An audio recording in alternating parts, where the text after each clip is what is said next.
نشونه های خستگی عاطفی هیجانی میتونه این باشه که من اون شور و علاقه و هیجان رو احساس میکنم که کمتر شده توی رابطم و این به صورت محسوس و مستمره عزیزان، نه اینکه در یک مقطعی ما نگاه کنیم. به هر حال این امکان پذیره، یا اینکه امکان نداره که این شور و علاقه فرمتش، دوزش، شکلش شبیه روز اول باشه. اگه شبیه روز اول باشه یعنی که خود این رابطه چون قرار رشد کنه دیگه، مثل اینونه که یه بچه 3 ساله توی 20 سالگی هم شبیه 3 سالگی شیطونی کنه، خب بازی کنه، تصمیم بگیره، یه وسیله‌ای پرت کنه.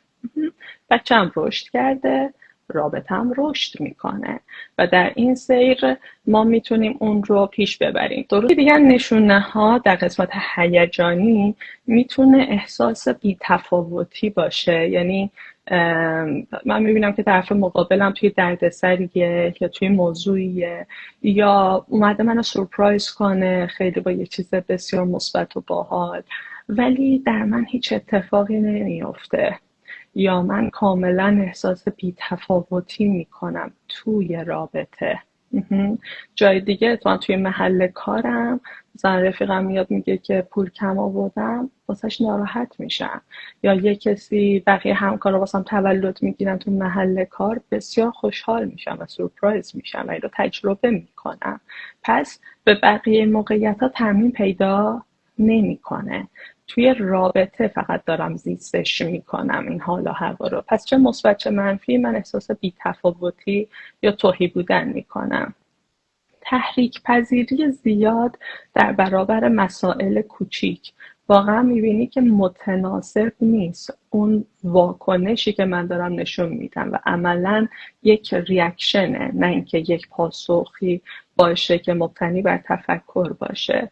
و اگر یک نفر دیگه یا بیرون نگاه کنه به ماجرا، یک دفعه یه لحظه میره عقب، مثلا چرا این واکنش رو نشون داد، اینکه کاری نکرد طرف مقابلش.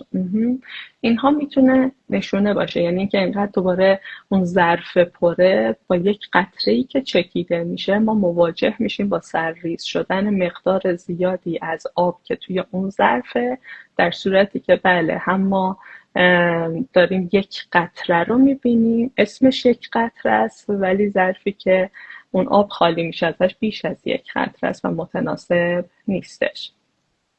احساس ناامیدی یا بیفایدگی از تلاش کردن، یعنی اینکه من دیگه احساس میکنم هر چقدر دارم تلاش میکنم نتیجه نمیگم و یک درماندگی یا همون عکسی که صحبت کردم رو من تجربه میکنم توی رابطم که میتونه خیلی منو خسته کنه.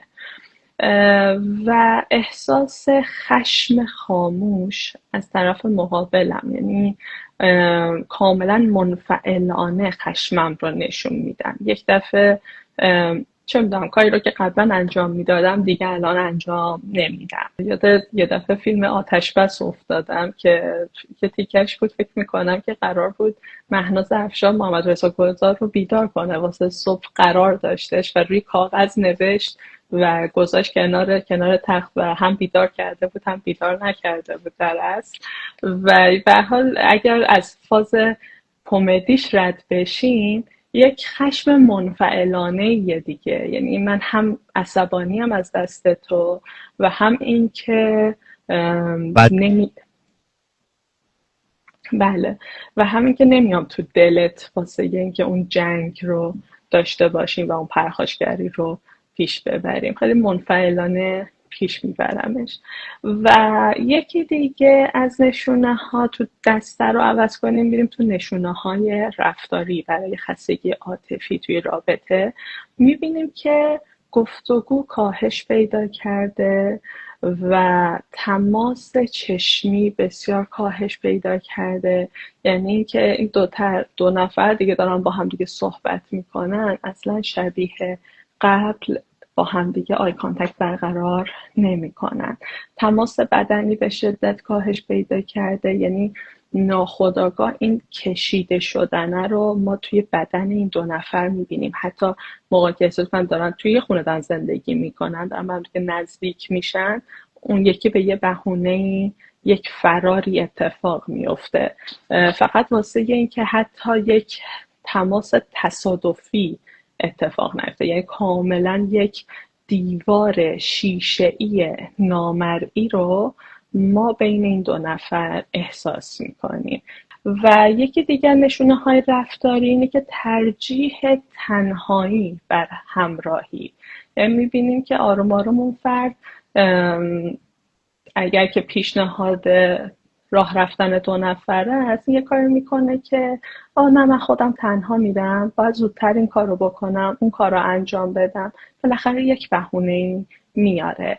یا وقتی یک مهمونی هستش یه طور میگه مثلا آره دیدم تو کارت شبه و خب تو نمیتونی بیای دیگه، من تنها میدم و تنهایی رو ترجیح میده اون فرد برای اینکه بره. و یکی دیگه نشونه های رفتاری صرف کردن وقت زیاد در کاره و میبینیم که تایم کاری افراد آروم آروم چقدر زیاد میشه و تو دیگه اصلا پیدات نمیشه توی خونه. نه مسئولیت عوض شده، نه حقوق بالاتر رفته، نه اتفاق خاصی افتاده، نه مأموریت ویژه‌ای به اون فرد دادن، اما داره کش پیدا میکنه اون تایمه و فرد انگار ترجیح میده که بیشتر تایمش رو توی کار بگذرونه، توی سوشال مدیا بگذرونه، توی هر ارتباطی غیر از توی خونه اومدن و ارتباط با پارتنرش داشته باشه. و اینها میتونه تا اینجا نشونه های هیجانی و رفتاری باشه در افرادی که خستگی عاطفی رو تجربه میکنن. هفته آینده راجع به راهکارها هم صحبت میکنیم، درسته؟ حتما. بسیار هم عالی. موضوع خستگی عاطفی هفته آینده ادامه پیدا میکنه. شما دوستان شنوندگان اگر که سوالی داشته باشین از خانم دکتر روناک کاکاوند در طول هفته یا هفته آینده پنجشنبه اگر مایل باشید که تماس بگیرید، میتونید که با شماره 0761 55 88 11 از مشورت خانم دکتر بیشتر بهره مند بشین. یادتون نره این شماره واتساپی هست و فقط از طریق واتساپ میتونید که پیام بدید و اگر هم که خارج از سوئد تشریف دارید 2046 رو به ابتدای این شماره اضافه بفرمایید. خیلی سپاسگزارم خانم دکتر از شما. روزهای بسیار خوبی براتون آرزو میکنم. هفته آینده پنجشنبه صحبت میکنیم. متشکرم. ممنون از شما. روز خوش. خدا نگهدار.